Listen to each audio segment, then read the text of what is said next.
What is up, everybody? We're here with a Banlist prediction. As you can see on the screen, I'm going to go over some of my reasoning in a second here, but this is just prediction. When we get the actual Banlist, which I kind of hope will be soon, we'll see what happens. But to start, Shifter, Runic Fountain banned, Puppet banned, Jowgen banned. Shifter is impressive. Now, some of these have a little wiggle room, assuming some other things happen. Shifter, I don't think necessarily has to be banned. If you put Gamma to 2 or Gamma to 3 to give it some kind of counterplay. Same thing as something like Called by the Grave. You put that to 2, put that to 3. Again, it's a counterplay to Dimensional Shifter. Runic Fountain. Sadly, I think Runic is not super healthy in this game, especially in the current form. With it banishing face up your resources from your deck, which in this game, even though we don't have a mana system, resources are very important. And being able to, on your opponent's turn, use your runic spells to do whatever you want, not to mention, has the effect of taking up to 3 runic spells, putting them in the bottom of the deck, and drawing 3 cards. Kind of broken, let's be honest, and honestly, it's probably time for it to go. Putting it to 0 would fix that deck in terms of fairness, really. Puppet Jowgen serves similar purposes to hit more of the standard branded list. Hit the Puppet. The new gimmick Puppet stuff isn't really playing Nightmare anyways, so hitting like a generic, hitting Puppet would hit the standard Despia list. Hitting Jowgen would hit branded Voiceless, and it could keep the Albion as long as you ban like those two.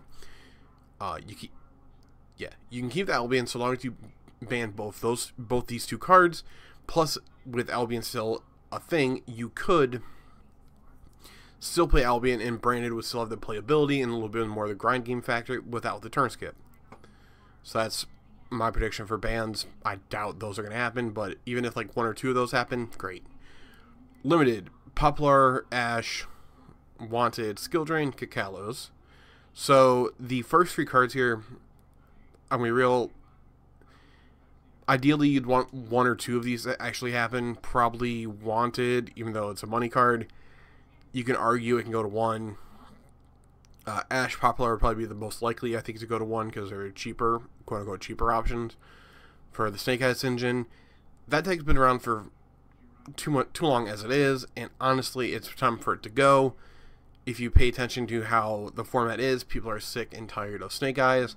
And even with the new Fiendsmith stuff coming out relatively soon, that can also be playing the Snake Eyes engine in it as well. With that being the case, people want, from what I've seen like on YouTube chats and live streams and all that, Snake Eyes, honestly, people are just sick and tired of it. So something has to be done about it. Skill Drain to 1, I'm going to be real with how Konami's last few banlists have been doing. They've been putting all the floodgates to 1. Skill Drain is probably the next in line. Kakalos to 1. Tearlament isn't that broken. It also would give more help to Light Sworns, or Tearlament Sworns. So let's see what happens with that. I honestly doubt Kakalos isn't coming back. Sorry, can't speak. I honestly doubt Kakalos will ever come back. But my logic is it would help Light Sworns, and honestly, Tearlament's, while is a dumb deck, it's not the most broken thing in the world anymore because we don't have the Millers in Yugioh and Kelbeck. Gateway to 2. Sorry, moving on to some elements. Gateway to 2. 6 Samurais getting new support sometime around the corner. Also, 6 Samurais aren't really doing anything, so put it to 2. Even though they have a link that can search it, fine. Cyframe Gamma, put it to 2 or put it back to 3. If you do that, you don't necessarily have to ban Shifter. It just gives a counterplay to Dimensional Shifter.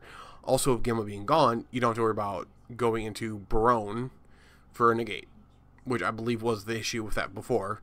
It was an easy way for you to find a way into Barone by going into the Stardust Excel and somehow making Barone out of that. So, Dangerous Tsukushinoko, Dangerous Jackalope to 2. Honestly, Dangerous aren't really played anymore. Put them to 2. You can probably put them to 3 and it won't matter.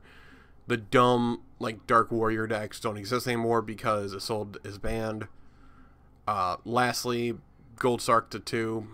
Maybe you can argue to put it to 3. Ritual Beast just got more support, so I'd kind of help them a little bit more with their plays by putting Gold Sark to 2 or 3. So yeah, this is just my prediction. Some of these are just in cases, because like I said previous in this video, if you ban D-Shifter, you don't have to put Gamma to 2 or 3. If you put Gamma to 2 or 3, that's counterplay to D-Shifter, which is something that is currently needed in the game, because as it stands right now, I find D-Shifter to be an unfair card due to the simple fact of your opponent can just draw phase, D-Shifter, and that can turn off your entire deck, depending on what deck you play, immediately. You don't get a chance to do anything. With Gamma at least being an option at 2 or 3, if they use D-Shifter, you can chain Gamma, and if they have the Ash, they have the Ash. If they have Ash Blossom, they have Ash Blossom, which is a counterplay to Gamma. So, just for sake of fairness there. So yeah, this is my prediction of the ban list. Or some cards that might get hit. Of course, there's going to be random cards that come back. You can also make the arguments to bring back the Dragon Rulers to 2 or 3 because they haven't done anything. You can also make the arguments, again, to hit Prod of Prosperities.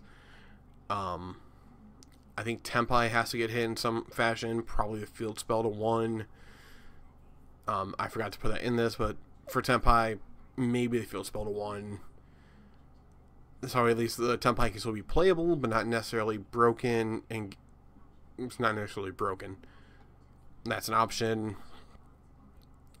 It's honestly time for Snake Eyes to bow out, and something in other decks who have more of a chance. Because as it stands right now, I believe mathematically it's been stated that Snake Eyes hold more tops in the time that they've been out than Tearlament did. And that's kind of not great, if we're being completely honest.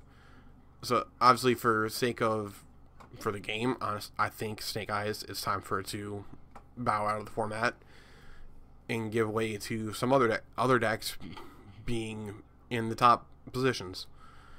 Hopefully, we go back to not necessarily like a triangle format, or like a triangle format, or even like a 4 or 5 deck format, which is not great, but it leaves more open to playability of other players who find stuff that they like playing. I'm kind of rambling at this point. I want to thank you guys for watching this video, and I'll see you guys in the next one.